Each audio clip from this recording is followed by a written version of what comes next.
What's good, y'all? What's up with it? Ow! It's your girl, Poppy.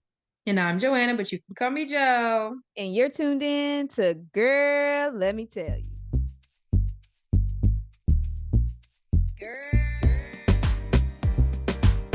let me tell you.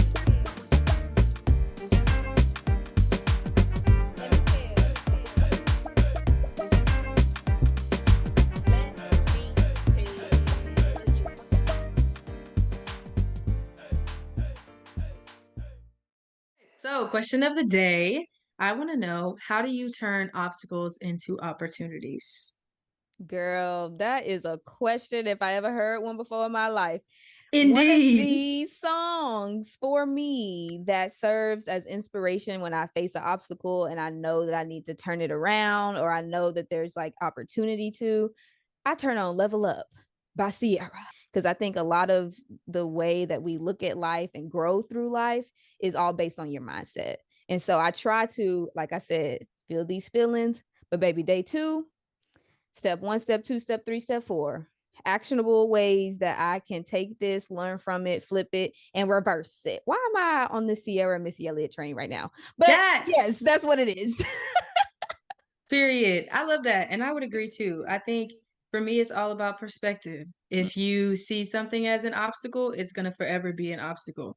But I learned about something called a growth mindset when I was working at UNT. And I was like, wow, I'm so interested in this concept of seeing obstacles as opportunities. I'm not one to go to other people right at that moment. I'm one to kind of sit with it, get my mind right first, and then make the steps that I need to make after the fact. But yeah, it's all about perspective. I love that. And that is such a good segue into today's episode. Now, y'all already know we are on this series where we are talking and engaging with Black men. And our guest today is going to be pretty much the epitome of life's obstacles, getting through those and having redirections in life. Because I think at one point in our journeys, we all have a 180 turn, and that's okay. That's life. So I'm super excited to be able to bring on our guest today. His name is Curk Harris. So y'all make some noise. Okay, get ready, because he's about to come into the Girl. Let me tell you, what do we call this? Podcast. Lord Jesus. Oh, God.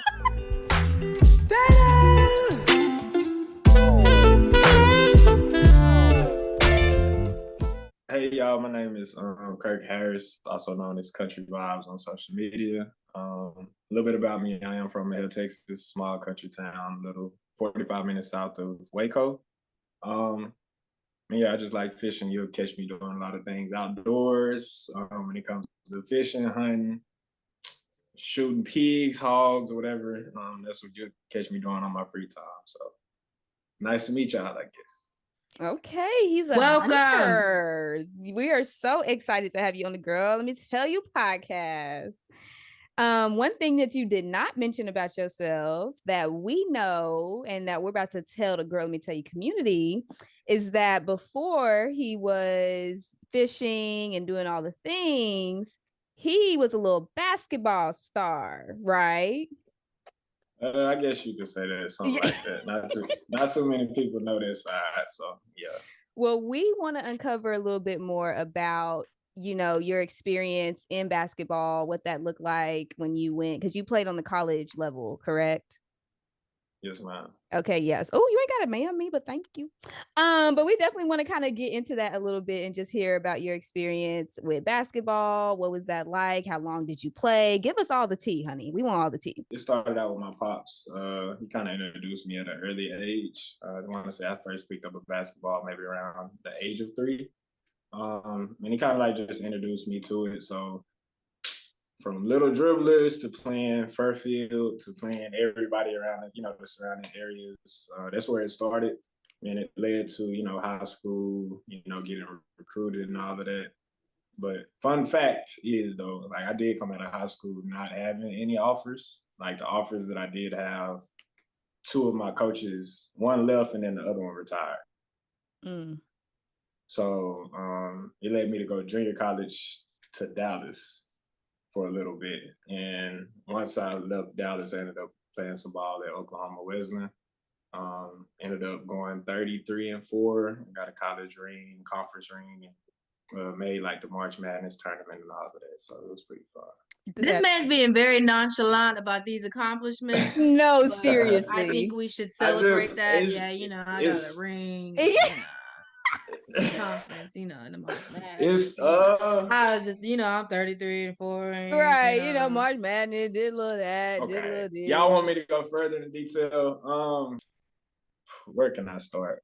I don't know, like basketball, it's like it's crazy because yes, it used to be my hobby. I still do it, don't get me wrong. But now like the whole thing is just like turned. Like okay, let's get into that. Let's get into it. Okay. But I actually want to start when you said that you had offers senior year, they fell through, you went to JUCO. How did you go from JUCO to playing basketball on the collegiate level?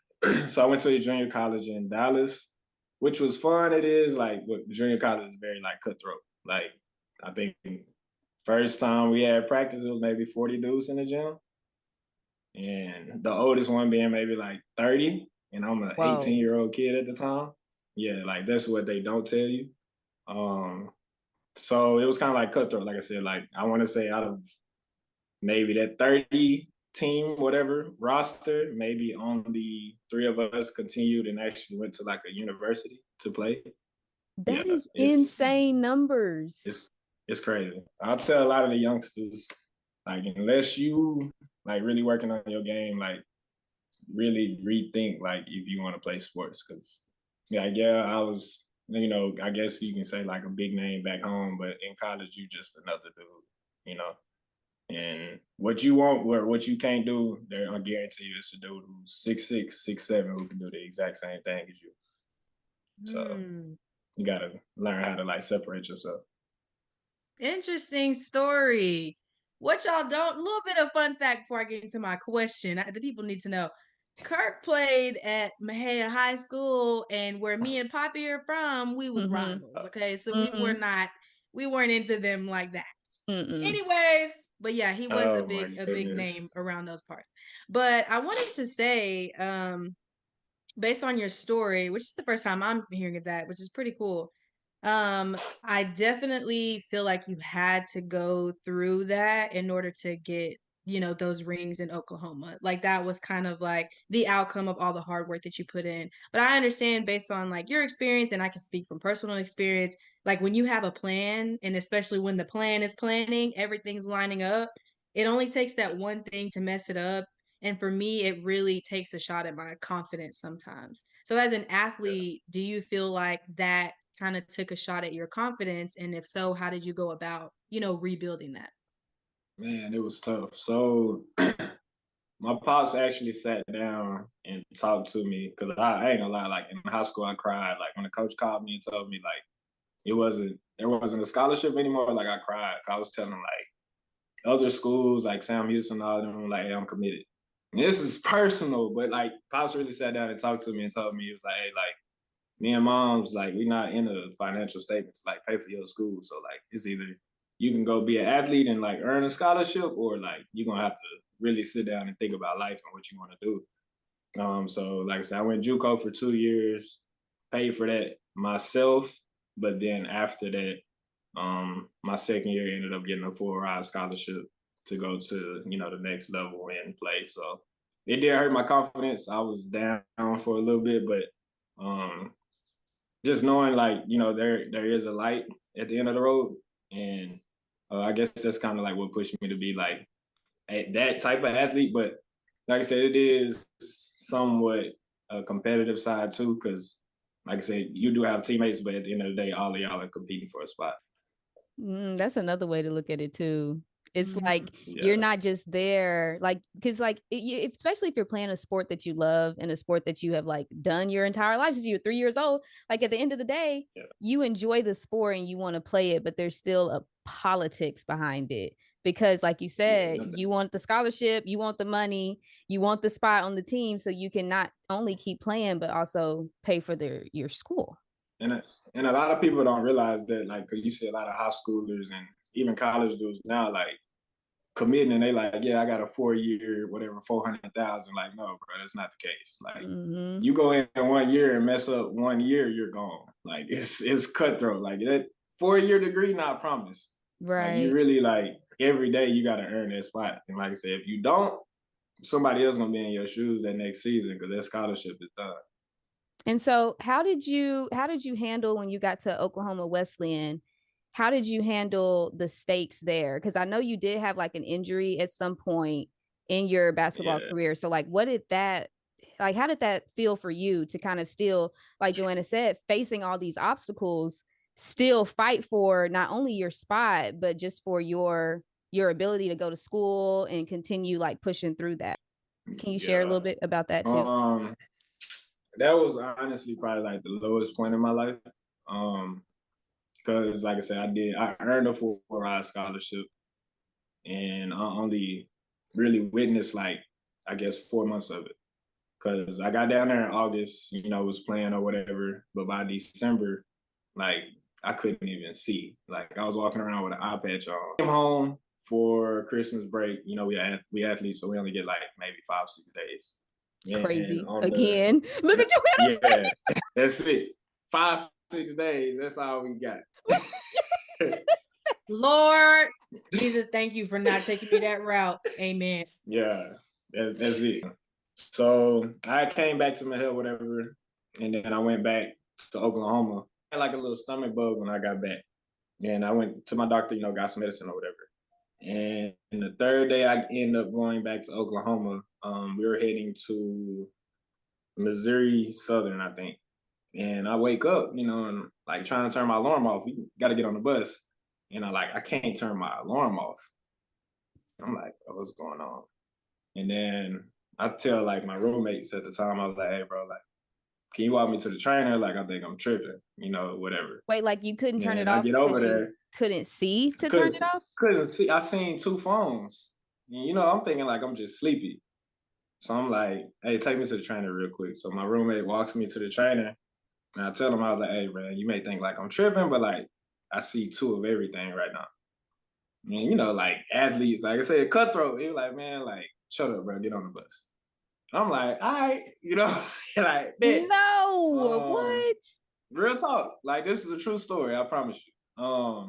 So I get on the bus, I take a nap on the bus, and we end up getting to Missouri, and I'm getting off the bus, and I'm like, yo, like, something not right. Like, I'm still seeing 2 of everything, and it's just, like, blurry, all of that. We end up, we getting dressed, we putting our jerseys on or whatever, and I go out, to the court, we getting ready for shoot around. And I like try to shoot a free throw. And I'm like, at the free throw line, I can see like 2 basketball goals.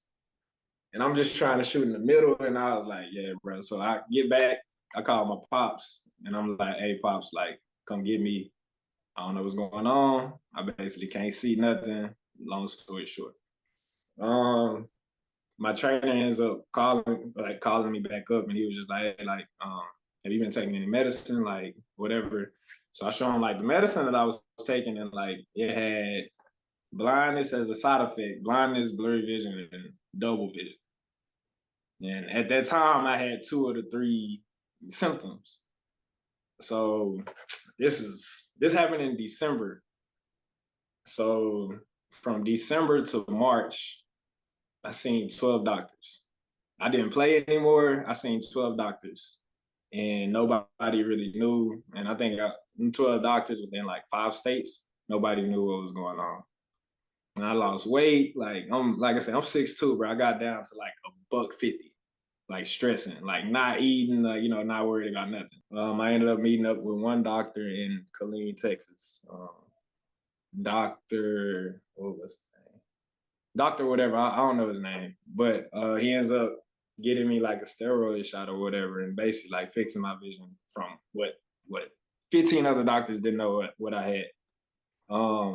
But at this time, this is May, and a lot of people don't know. Pause. What's up? You went from December to May with you just blurred vision, seeing double, can't see. With an eye patch on. With an eye patch on. Okay. Pause. Shout out to Dr. Whatever. I can't remember his name. all the other doctors, fire them now. Yeah. Immediately. Yeah, I will go. I will crazy. drive all the way to Killeen, Texas. If I have vision issues, I will go to Killeen. I don't care. I want to see Doctor Whatever. I don't want to see the previous ones. I want to see job Dr. is to What's get his name in Killeen, Texas. Because December to May, that's like a 5 whole months. semester. It's crazy. That's a whole semester. That's a whole basketball season. I had to drop out of classes. Shout out to my folks, because like my folks were the ones driving from the hell to different states to take me, because I couldn't drive. Oh my God. During that same time, like that's around the time like athletes sign their little papers if they coming back or not next year. So then I lost my scholarship too, because I couldn't hoop. True story. What What did that teach you, that 5-month span? Because I'm sure there was a lot of thinking that you had to do. What did you learn from that?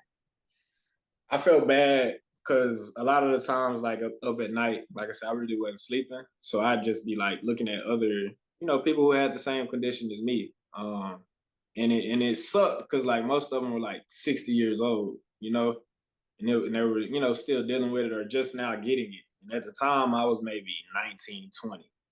And I'm like, bro, I'm finna be like this forever. But it definitely showed me like college is like business, it's kind of like next man up, like anything can happen, but also to really take care of your mental health, because like that was the low point in my life for sure. And I feel like mental health is really important. And especially as dudes, I feel like we don't really talk about it.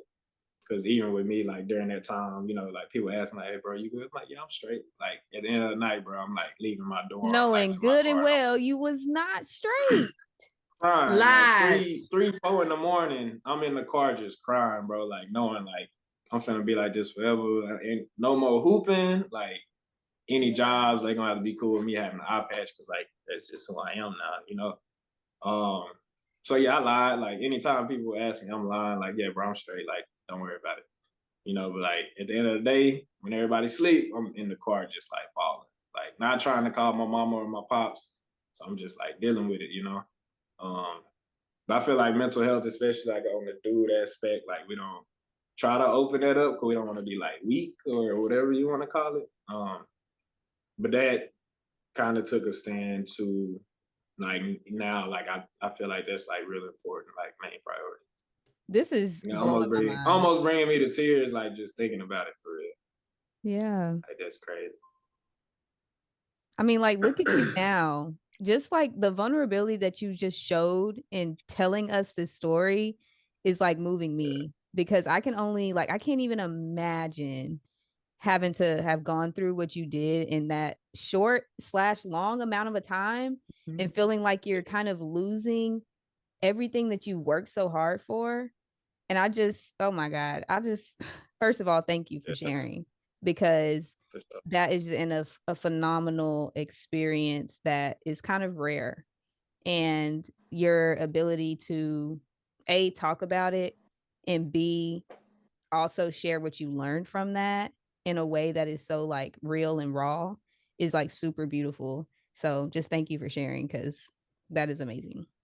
Yeah, I know with times like Poppy said, thank you for sharing, because this is a very rare case.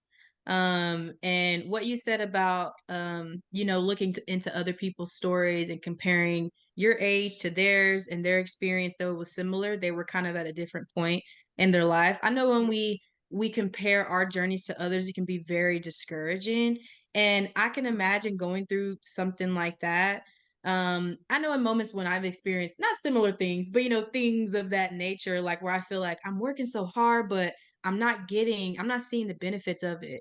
And it can be really easy to be like, God, why are you taking everything away that I'm trying to do? Like, I thought this opportunity was for me.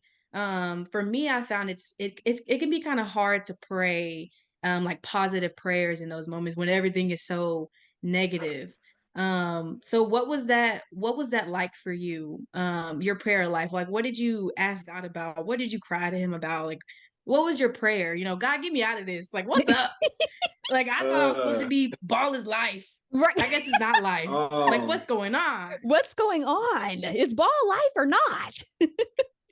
it honestly got away. It got away from basketball, like it did.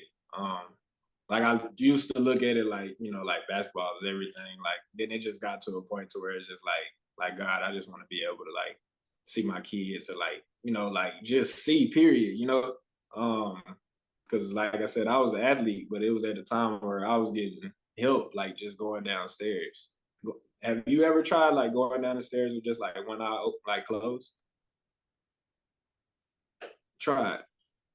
Or just like anything. Try like grabbing a pencil. Try Baby, I'm reading a book. already clumsy. I'm already Yeah. clumsy. Yeah. Like it makes you think about, life differently. like life different. Like there's a lot of things that we take for granted. So like really it was just me like asking for him to like forgive me for like taking life for granted. Cause I feel like it was some things in life that I just thought I was supposed to have and always gonna have. And like when that happened, it was just like, okay, God, like I see what you're doing, So I just asked him like be able to like, let me have like my vision back and I'll just do anything in his name, just like make sure like I always like honor him and always like show that love towards him. And if anybody else is in the shoes, cause I've even had people hit me up that have the same exact condition, like still to this day. Like who they're dealing with it now, like and they like hit me up asking me like tips and all of that. So, like I feel like it's pay it forward. That's how I kind of like see it now. Yeah. Obstacle as an opportunity. Come on now. That's an Yeah. obstacle if I've ever heard of one. We were just talking about that before you came in. I usually ask the question of the day, and my question of the day to Poppy was, how do you turn obstacles into opportunities? And I think it just speaks a lot to you as a person because it takes a lot of faith to get knocked down and continue to do, anything at all. But for you to quite literally, lose your vision and have all these plans for yourself, but then to kind of look at it a different way and say, okay, I can help somebody with this information. I might be young, but I can help someone who's the same age, younger than me, older than me. So I think that speaks to the answer to how you might use that obstacle as an opportunity. And it has a lot to do with redirection. Sometimes I feel like I'm gonna speak for myself, but there might be some people that agree. Sometimes I feel entitled to God's blessings, and then he has to humble me a little bit and say, I am the one that still makes the plan. You just kind of have to have the faith and you take my steps. Like we're not on your time. You're on my time, so that's what I've experienced time and time after again. But again, it's always a greater plan. Redirection is good. And I think you had a complete redirection and change of, I don't know if this was your passion before, but you kind of made it big on social media doing some fishing. Yeah. If y'all don't know, country vibes here is exactly what it is. Country vibes. Me and Poppy are country girls, but Curk is a big fisherman now. So I want to know about that experience and kind of how you got into that and what was that like when you quite literally blew up on the internet. You want to know about like the blow up or just like how it started? Yeah, how it started. We want all the tea, honey. Yeah, might as well. How it started, like I say, my pops and mama, man, like, growing up in the country, especially my hair, I'm sure y'all know, it's not much to do. So a lot of that, like I say, outside of like, I guess sports wise, which fishing still is a sport, but outside of being on the basketball court or field, like fishing was kind of like my go-to. And like I said, it wasn't just the fishing. Like I said, we kind of sit on some acres. So if it was anything from shooting birds and behind the backyard and squirrels and all that, like, yeah, them boys went on the barbecue pit for sure.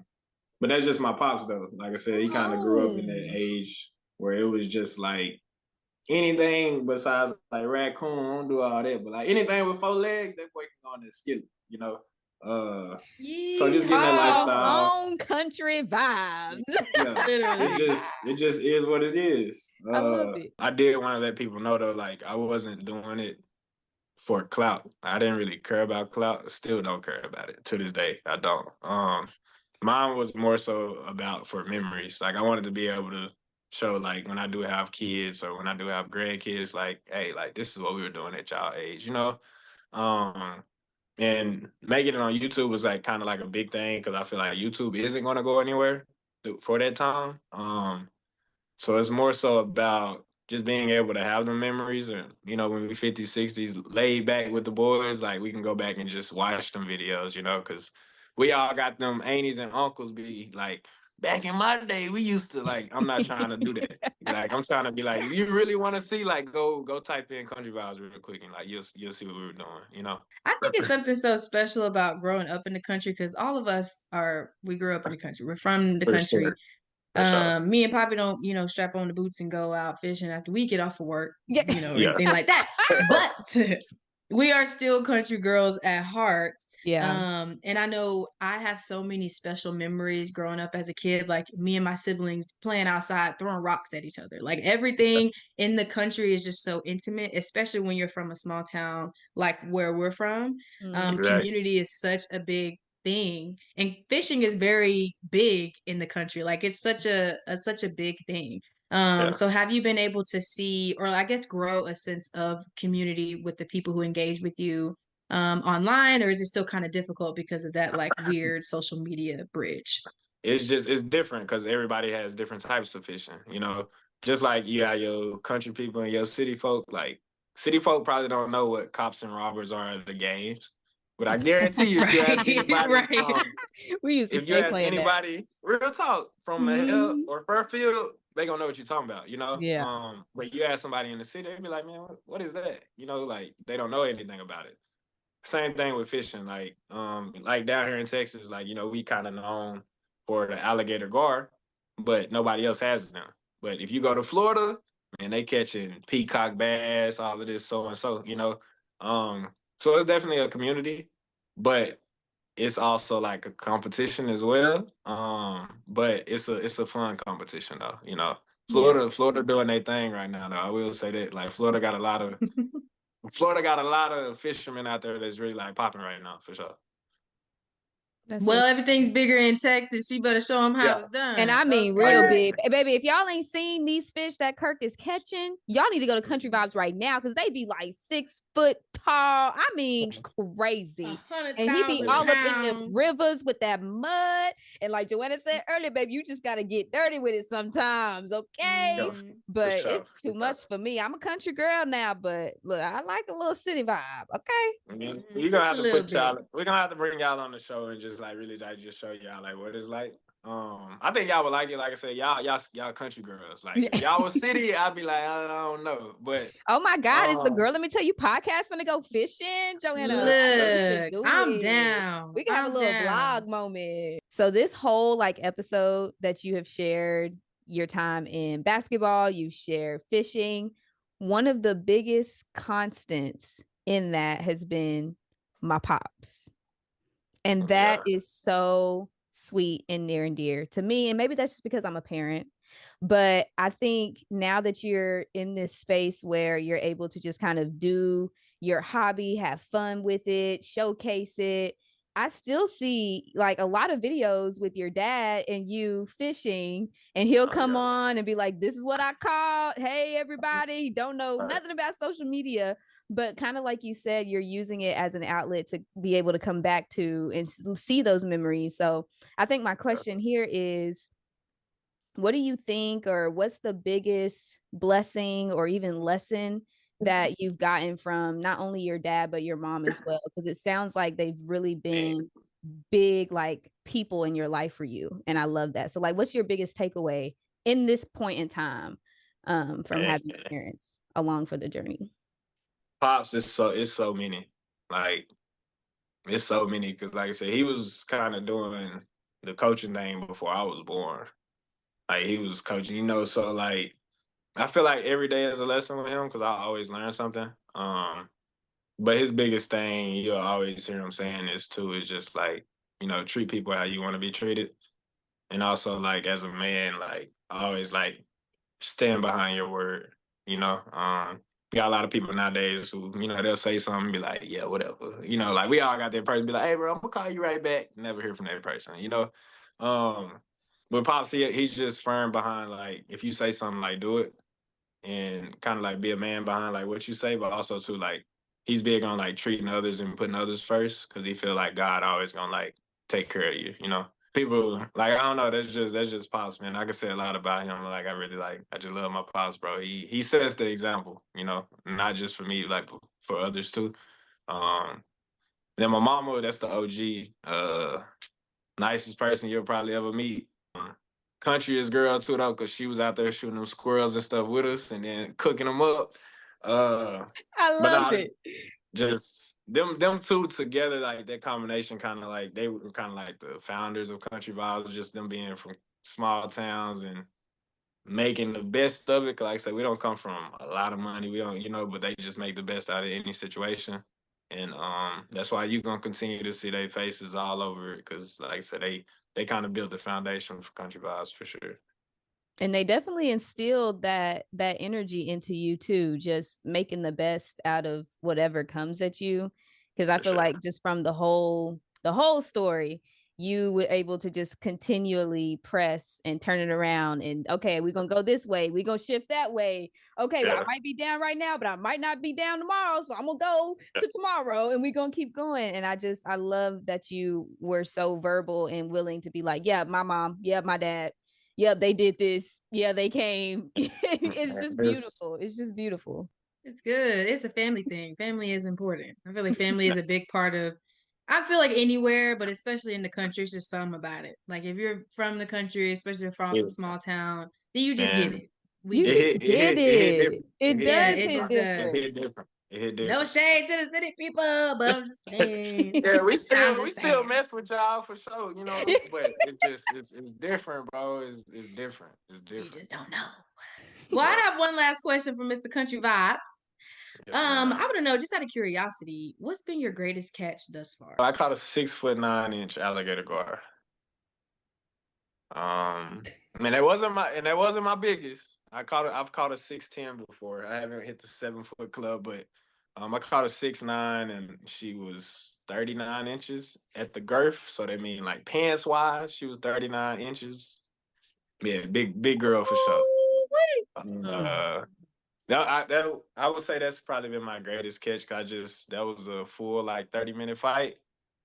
Man, I didn't fish anymore after that. Like, he said, "I'm done for the day. All in a day's work." That big old fish don't be sinking your little boat. Girl, no, he be in the water with his boots on, like he be barefoot in the water. I get mud deep. Sometimes them boots got to come off because like that Trinity mud and boots don't. When it's look, Curk. When you take me and Joanna out to fish, we want to be on a boat with not in the mud. In the boots, we wearing shoes. We gonna have shoes on. We want to be little cutesy on the boat with a little reel it in. I'm gonna be completely honest. On the boat, if you put a 5 or 6 foot guard in the boat with y'all not gonna be in that boat no more. You going down? Yeah, I'm telling you, like y'all gonna be trying to get out the way. That guard gonna be flopping. I don't know if y'all gonna want that. We can make it happen though. But I'll let y'all decide that. We just want to catch a fish. We want the cute little fish. Look, maybe like this big. That's bait. That's okay. Crazy. Well, I just kind of wanted to get an idea of, how fishermen think for our game, because you're going to need that for the game. Mentality, okay? Yes. Because I think it's time for a girl, let me tell you, game time. We're going to play a fun little game called That's the Catch. And here's the catch. Me and Poppy are going to give you a list of scenarios, aka opportunities. And we know in life, every opportunity that comes, you either got to catch it and keep it, or you going to release it. Because it may not be for you. Yeah. Okay. First one. So, this fish that you catch increases your intelligence by 75%. 75%. But it also permanently removes your hair, including your eyebrows. And your mustache. Are you going to? And your mustache. You ain't got no hair. None of it. No hair, but you increase your intelligence by 75%. You're very smart. You just ain't got no hair. Are you going to catch and keep the fish, or are you going to release the fish? This opportunity. Man, I'm gonna say personally that's a catch, bro. Cause you can't, you know what I'm saying. You can do without the hair. You can, you know what I'm saying. But that intelligence is something you can't replace that. You know, I ain't worried about no hair as long as I'm smart and I know what I'm doing. Bet, let's run it. I'll be the smartest one out there. Yeah. Hey. Okay. Woo. Okay. Yeah. This next fish that you catch, if you catch it, it comes with a TV show deal. But with the TV show deal, you have to move and live out of state for the next 5 years.